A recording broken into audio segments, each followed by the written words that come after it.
राम जी हटाओ हटाओ ಗೋಡ್ಸೆ ಸಂತಾನಕ್ಕೆ ಹೇಳಿ ಧಿಕ್ಕಾರ. ಮಹಾತ್ಮ ಗಾಂಧಿ ಉದ್ಯೋಗ ಖಾತ್ರಿ ಕಾಯ್ದೆಯನ್ನು ಮಣ್ಣು ಮುಕ್ಕಿಸುತ್ತಿರುವ ಗೋಡ್ಸೆ ಸಂತಾನ ಮೋದಿಗೆ ಹೇಳಿ ಧಿಕ್ಕಾರ. ಗೋಡ್ಸೆ ಕಾಯ್ದೆ ಮುಚ್ಚಲು ಮುಂದಾಗುತ್ತಿರುವ ಕೇಂದ್ರದ ಬಿಜೆಪಿ ಸರ್ಕಾರಕ್ಕೆ ಹೇಳಿ ಧಿಕ್ಕಾರ. ಉದ್ಯೋಗ ಖಾತ್ರಿ ಕಾಯ್ದೆ ಮುಚ್ಚಲು ಮುಂದಾಗುತ್ತಿರುವ ಕೇಂದ್ರದ ಬಿಜೆಪಿ ಸರ್ಕಾರಕ್ಕೆ ಹೇಳಿ ಧಿಕ್ಕಾರ.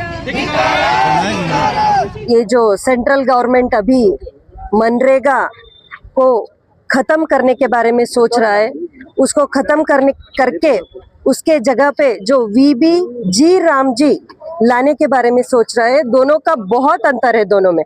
अब तक मनरेगा ये बोलता था कि जो लोग काम के लिए एप्लीकेशन डालेंगे, जो फॉर्म नंबर 6 डालेगा, उन सबको 15 दिनों के अंदर काम देना पड़ेगा। ये लॉ है।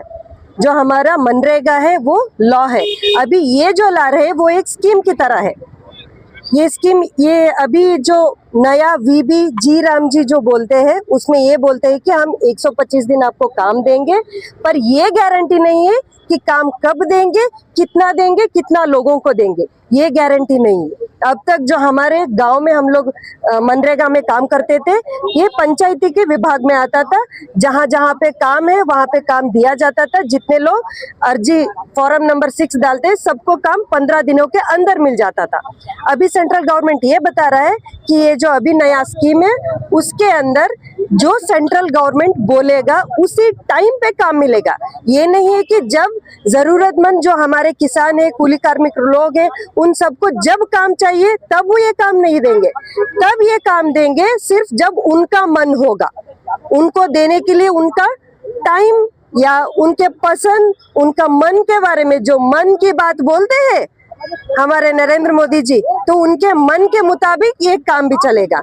जो अभी हम इंडिया में जितने सारे, अगर हम मनरेगा की एक फील्ड पे अगर हम जाएंगे वहां पे युवा लोग भी काम कर रहे हैं, क्योंकि बाहर उनको काम नहीं मिल रहा है। डिग्री खत्म हुआ है, ITI खत्म हुआ है, उनका PG PhD खत्म करे, सो बच्चे युवा वहां पे काम कर रहे। या वहां जहां पे ये बोला गया था कि हर साल 2 करोड़ काम हम देंगे आपको, जो आप पास आउट होके आ जाएंगे, जो युवा लोग हैं, आपको 2 करोड़ नौकरियां मिलेगा। इस 10 साल में पूरे 2000 या 2 लाख जो भी हम नंबर निकालेंगे, एक सेंट्रल गवर्नमेंट की तरफ से हमारे लिए काम नहीं मिला है। आज जो कुछ भी हमारा मनरेगा काम था, जहाँ पे ये गारंटी था कि हाँ हम जाएंगे, काम करेंगे, थोड़ा बहुत हमें पैसा मिलेगा, हमारा घर चलेगा, हमारा पेट भरेगा, तो उस पेट पे भी लात मारने के लिए ये सेंट्रल गवर्नमेंट आज काम कर रहा है। तो ये जो वीबी जी राम जी मसूदा लाना चाहते हैं उसका हम कड़ी विरोध करते हैं। उसको सेंट्रल गवर्नमेंट वापस लेना ही पड़ेगा। और इसके साथ जो हमारा मनरेगा पहले से जो था वही मनरेगा उनको कंटिन्यू करना पड़ेगा, विद द कंडीशन। हम पहले भी यही बोल रहे थे कि उनका हमारा पगार जो है वो 600 रुपए को बढ़ाना पड़ेगा और काम जो है 200 दिनों के लिए बढ़ाना पड़ेगा। हमारे जो लोग हैं, हमारे किसान लोग हैं, उनका जो अभी ये नेता लोग हैं वो ये बोलता है कि हमारा देश किसानों का देश है। तो जिस किसान के बारे में आप बात करते हो, सिर्फ अपने एजेंडा बनाते हो, अपने इलेक्शन के टाइम पे उस किसान के मौत का कारण आप बनने के लिए तैयार हो रहे हो। तो ये हम हरगिज नहीं होने देंगे। जो आप मनरेगा काम है जो सिर्फ ग्रामीण जगह पे है, वो कायदा हम नगर को भी, सिटी को भी लाने के लिए डिमांड रखते हैं, क्योंकि आज निरुद्योग बढ़ गया है। यहाँ हमारे बहुत युवा काम के लिए बैठे हुए। तो ये जो मनरेगा है ग्रामीण और नगर दोनों के जगह बढ़ाकर जो वीबी जी राम जी है वो वापस लेना ही पड़ेगा। ಮೂಲಭೂತ ಹಕ್ಕಾಗಿಲ್ಲ, ಉದ್ಯೋಗ ಮೂಲಭೂತ ಹಕ್ಕಾಗಬೇಕು ಅಂತ CPIM ಪಕ್ಷ ಅನೇಕ ವರ್ಷದಿಂದ ಹೋರಾಟ ಮಾಡ್ತಾ ಬಂದಿದ್ದೀವಿ. ಆದರೂ ಕೇಂದ್ರದಲ್ಲಿ ಇಲ್ಲಿವರೆಗೂ ಆಡಳಿತದಲ್ಲಿದ್ದವರು ಇದನ್ನ ಮೂಲಭೂತ ಹಕ್ಕಾಗಿ ಸಂವಿಧಾನದಲ್ಲಿ ಸೇರಿಸಲಿಲ್ಲ. ಇದು ಭಾರತ ದೇಶಕ್ಕೆ ಮಾಡಿದಂತ ಕಾಂಗ್ರೆಸ್ ಮತ್ತು ಬಿಜೆಪಿ ಇಲ್ಲಿವರೆಗೆ ಕೇಂದ್ರದಲ್ಲಿ ಆಳ್ವಿಕೆ ಮಾಡಿದಂತವ್ರು ಎಲ್ಲರೂ ಮಾಡಿದಂತ ಬಹುದೊಡ್ಡ ದ್ರೋಹ. ಭಾರತ ದೊಡ್ಡ ದೇಶ, ದೊಡ್ಡ ಮಟ್ಟದ ಜನಸಂಖ್ಯೆ ಇರುವಂತ ದೇಶ. ಉದ್ಯೋಗ ಸೃಷ್ಟಿಯೇ ಇಲ್ಲಿಯ ಚುನಾವಣೆಯಲ್ಲಿ ಗೆದ್ದು ಹೋದಂತ ಸರ್ಕಾರದ ಆದ್ಯ ಕರ್ತವ್ಯ ಆಗಬೇಕು. ಆಶ್ಚರ್ಯ ನೋಡ್ರಿ, ಬಿಜೆಪಿ ಸರ್ಕಾರ ಬಂದಾಗಿಂದ 1 ಕೋಟಿ ವರ್ಷಕ್ಕೆ 2 ಕೋಟಿ ಉದ್ಯೋಗ ಕೊಡ್ತೀವಿ ಅಂತ ಹೇಳಿದವರು 2 ಲಕ್ಷ ಅಲ್ಲ 2,000 ಎಂತದ್ದು ಉದ್ಯೋಗ ಕೊಟ್ಟಿಲ್ಲ. ಉದ್ಯೋಗ ಕೊಡ್ರಿ ಅಂದ್ರ ಪಕೋಡ ಮಾಡ್ರಿ ಅಂತ ಹೇಳಿದ್ರು ಯುವ ಜನರಿಗೆ. ಈಗ ಏನ್ ಹೇಳತ್ತಾರ ಅವರು, ಉದ್ಯೋಗ ಖಾತ್ರಿ ಅನ್ನೋದೇ ಇರಬಾರ್ದು. ಯಾದಿಲ್ಲ, ನಾನು ನೆನ್ಪು ಮಾಡ್ಲಿಕ್ಕೆ ಇಷ್ಟಪಡ್ತೀನಿ.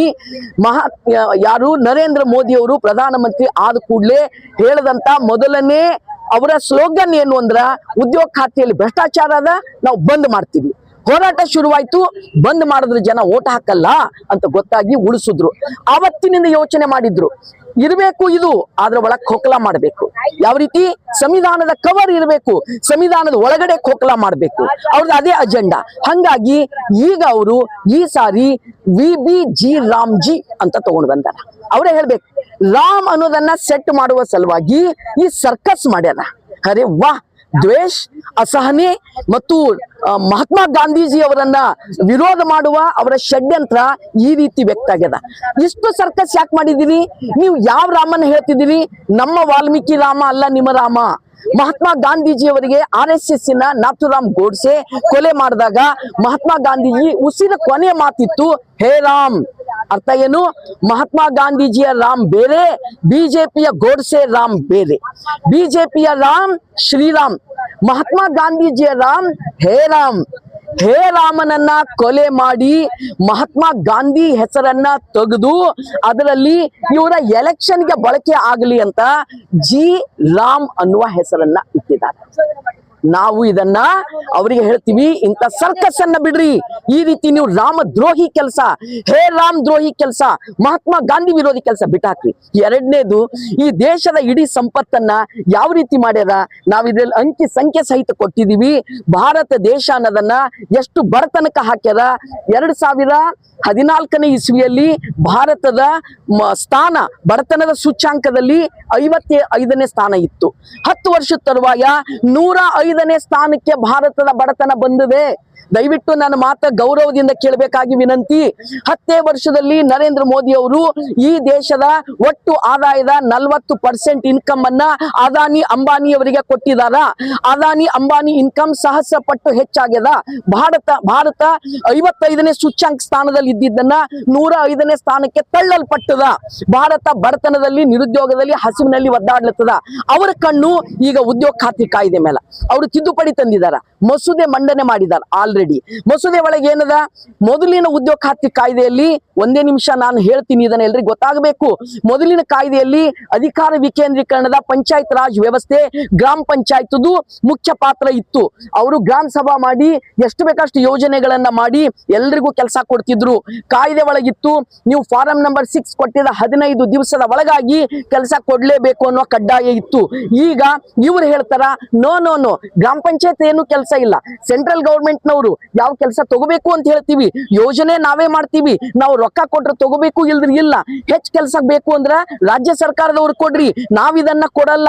ಅರ್ಜಿ ಹಾಕದವರಿಗೆಲ್ಲ ಕೆಲಸ ಕೊಡಬೇಕು ಅಂತ ಕಂಡೀಷನ್ ಇಲ್ಲ. ಹಾಗಾಗಿ ಇಡೀ ಉದ್ಯೋಗ ಖಾತ್ರಿ ಕಾಯ್ದೆ ಅನ್ನೋದನ್ನೇ ಮೂಲದಲ್ಲಿ ಅಪ್ರಸ್ತುತ ಮಾಡಿ ಕಿತ್ತಿ ಬೀಸಾಕಿ ಇವತ್ತಿನ ದಿನ ಜಿ ರಾಮ್ಜಿ ತರ್ಲಿಕ್ಕೆ ಹೊರಟಿದಾರ.